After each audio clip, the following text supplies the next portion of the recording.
Hello everyone, Assalamu alaikum. This is Salman Al Hassan. Today I will talk about something.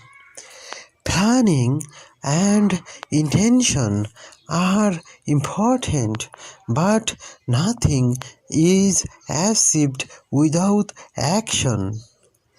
Many people don't start proper work, they just keep thinking. The person who starts acting learns quickly and makes progress. Even if you have intention, no result comes without action. Small steps lead towards big achievements. Action allows mistakes, which are important for learning. Those who act can use opportunities effectively.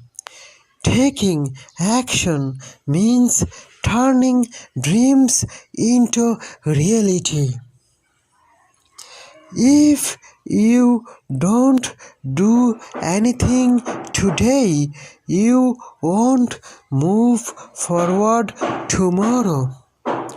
So act instead of just thinking, because action is the key to success. So that's all, friends. See you next time. Allah Hafiz. Bye bye. Thank you.